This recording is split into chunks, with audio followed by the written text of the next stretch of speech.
Welcome back. Today we are going to talk about downside risk measures. Remember that we've argued last time that asset returns were not normally distributed. And in this context, what's a real concern for investors is the probability of a large loss, the probability of a large negative returns on the portfolios that they're holding. So what we'd like to do is we'd like to go beyond volatility, which is a very symmetric risk measure, and that tells us something about, average risk, average or standard deviation around the mean. That's exactly what volatility means. And now what we're going to try and look at is more extreme deviation around the mean. Now, the first step beyond volatility is a risk measure known as semi-volatility, or also known as semi-deviation. So what we do in this case is we simply recognize that volatility or uncertainty does not bother investors when it is on the upside. Okay? What really bothers investors is when there's uncertainty or volatility on the downside. So what we do in this case is we truncate. It's very simple actually to compute as a risk measure.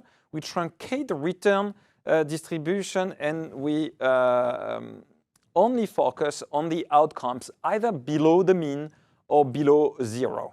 Very often the mean is close to zero, especially when we look at high-frequency returns like daily returns. So that does not make a big difference, but we can see those two ways of computing semi-deviation. So we just look at the returns below the mean, say, and then we look at the volatility of those returns. So it's semi-deviation because it's a deviation from the mean, but we look at uncertainty only for the outcomes that are below the mean. Now, this is very meaningful because it has a focus on losses as opposed to gains, if you will, because gain obviously is not something that investors are concerned about, tend to be happy about.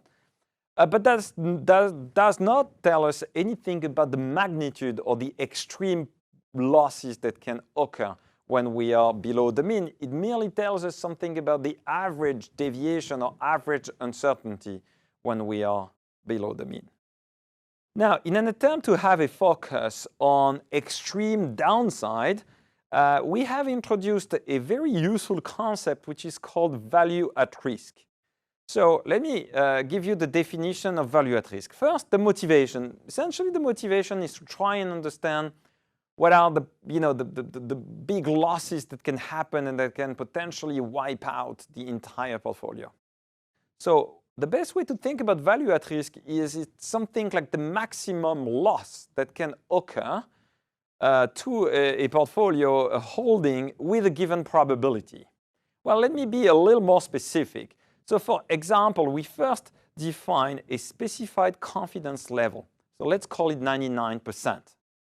So when we talk about 99% value at risk, also known as VAR in short, a 99% VAR means that we're looking at the worst possible outcome after excluding, the 1% extreme losses. And typically, we also specify the time period that we're looking at. So let's call it a 99% monthly value at risk estimate. Well, that tells us what's the maximum loss that you can take in 99% of the cases over a 1-month period of time. Now, let's take a look at this graph and this return distribution to get a more precise understanding of how exactly we compute the value at risk number. Well, it's actually pretty simple when you think about it. What you do is you're looking at the return distribution, you're excluding the 1% of the worst cases, and then you're just looking at the worst possible outcome after excluding the 1% worst cases. Well, in this particular case, turns out it is minus 9.6%. So that's going to be your estimate for value at risk on a given, in given horizon. In this case, it could be weekly or monthly horizon. Now, one might wonder about what's going on beyond value at risk, right? Remember that we said we are throwing away the 1% of the worst outcomes. Well, when you think about it, throwing that away, is just throwing away meaningful information, right? It's actually what happens beyond value at risk that might even be of a greater concern to investors as opposed to just looking at a sharp value at risk number. In this context, we found useful to introduce another risk indicator, which we call beyond value at risk or conditional value at risk estimate. And what we're going to do in this case is we're going to be looking at the expected loss beyond value at risk. Right? So what we do is we look at the value at risk number, we look at the distribution beyond value at risk, and now we're looking at what's the average of that distribution beyond value at risk. Well, this mathematical equation here tells you exactly what it is. It is the expected return conditional upon the return being less than the value at risk number. Please pay attention to the fact that value at risk and conditional value at risk are defined as positive numbers, and that's why we have a negative in front of the minus in front of the expected returns, because we're talking about very negative outcomes, and maybe it's minus 15% on average loss beyond the VaR, which itself is minus 10%. But when we report the conditional value at risk number, we don't say minus 15%, we say a 15% conditional value at risk over a monthly period at the 99, for example, at the 99% level.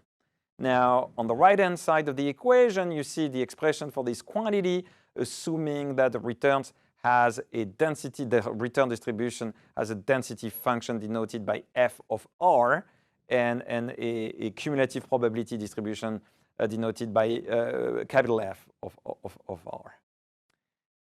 In terms of wrap up and what we've discussed this time, well, it's essentially that uncertainty on the downside is what investors are more concerned about.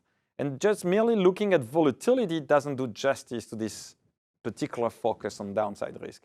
And of course, large losses are particularly important for investors to know about and to think about.